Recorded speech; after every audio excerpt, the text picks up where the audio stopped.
কেমন আছো বাচ্চারা? আজ এই ভিডিওটা কমপ্লিট দেখার পর, একটু অভ্যাস আর প্র্যাকটিস করার পর, রিভাইজ করার পর তোমরা প্রত্যেকটা শব্দ উচ্চারণ করতে শিখে যাবে। ঠিক আছে না? ঠিক একদম ব্লগ ব্লগ দেখতে ভালো লাগে না? সেই স্টাইলে পড়াবো। দেখা যাক স্টাইলটা সবার পছন্দ হয় কিনা। তো এই ক্লাসে কি শেখাবো? এবিসিডি শেখাবো বাচ্চাদের মতো। একটু বিরক্তিকর লাগতে পারে, এবিসিডি তো তো কোনো ব্যাপার নেই, শেখো। হ্যাঁ, কিচ্ছু নেই, আমার কাছে একটা পেন আছে, ভয়ের কোনো কারণ নেই। বেশি কিছু একদম বোরিং করাবো না। একটা পেন, একটা খাতা, আর আমার এই ঘর আর আমি। ঠিক আছে, বেশি কিছু না। ইংরেজি অক্ষর কতগুলো আছে বলো তো? 26টি। তার মধ্যে দুটো ভাগ আছে। 11টা অক্ষর শব্দে কোনো পরিবর্তন হয় না। যেমন ব ব বললাম, ব শুনলে না? ওটা বিকে আমি বললাম, কারণ বি সাউন্ড তুমি কোনো শব্দের মধ্যে পাবে না। বল। তো এই যে এরকম 11টা অক্ষর আছে যার পরিবর্তন হয় না, আর বাকি 15টা অক্ষরে পরিবর্তন হয়। এই 15টা অক্ষর যদি কেউ প্রতিদিন 5 মিনিট করে একটু অভ্যাস করে, 15 দিনে একদম তার পুরো ঠোঁটস্থ হয়ে যাবে।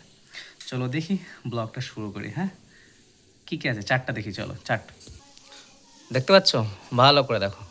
উপরে লেখা আছে অপরিবর্তিত উচ্চারণ আর পরিবর্তিত উচ্চারণ। প্রথমে আমরা দেখব অপরিবর্তিত উচ্চারণ। তাই অত ঝামেলার মধ্যে যাবো না, ঠিক আছে? দেখো, বিকে আমরা বি বি করি, নট বি। আজ থেকে বলবা ব, যেমন bat, ball. F, not F, ফ, যেমন ফ্যান। যে করি না, যে বলে কি লাভ, জ বলবে, যেমন জ্যাম। কে না বলে ক, কাইট। এলকে এল না বলে বলবে ল, দেখো লায়ন। যেখানেই তুমি এল পাবে না কেন, ল দিয়ে স্টার্ট করবে, উচ্চারণ সহজ হবে। যেখানে তুমি এম পাবে, ম দিয়ে স্টার্ট করবে, তখন ম্যান। এন পেলে দন্তি ন দিয়ে স্টার্ট করবে।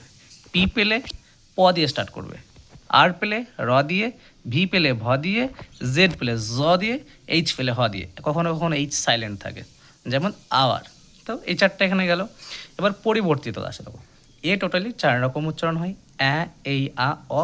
এগুলো আমি শেখাবো যে কোথায় কীভাবে এরকম উচ্চারণ আসবে, যে কখন হবে, এই কখন হবে, আ কখন হবে, অ কখন হবে। আমি ব্লগটা অতটা বড় বানাতে চাইছি না, অল্পর মধ্যে ছোটোর মধ্যে শেখাতে চাইছি, ঠিক আছে না? তো ভালো করে 4টা তোমরা দেখে নাও। এটা খাতায় একদম সুন্দর করে তুলে রাখবে, ঠিক আছে? আই আছে, ই আছে, ও আছে, কিউ আছে, শেষে ডাব্লু আছে। সুন্দর করে এই ডাব্লু যেটা আছে না, এটা ওয়াই, ঠিক আছে? বড্ড গরম লাগছে গো, কারেন্ট চলে গেছে। এডিট ছাড়া শেখাচ্ছি, ঠিক আছে? নতুন ব্লগ শুরু করলাম। পড়াশোনাটাকে এন্টারটেনমেন্টভাবে, ইংরেজিটা খুব ভয় করো না তোমরা, তো একদম এন্টারটেনমেন্টভাবে সহজভাবে যদি শেখানো যায়, একদম ইজি টু সে, ঠিক আছে? তো আমি এই যে অক্ষরগুলোকে দুটো ভাগে ডিভাইড করে দিয়েছি। একটা হচ্ছে অপরিবর্তিত উচ্চারণ, একটা হচ্ছে পরিবর্তিত উচ্চারণ। মানে কিছু অক্ষর আছে যেগুলো পরিবর্তন হয়, কিছু অক্ষর আছে যেগুলো পরিবর্তন হয় না। আর প্রতিদিন এই যে 4টা আমি বানিয়েছি, প্রতিদিন এই 4টা থেকে 5 মিনিট অন্তত চোখ বুলিয়ে দেখবে, আশা করি কোনো শব্দ তোমাদের আটকাবে না, একদম ক্লিয়ারভাবে উচ্চারণ করতে পারবে।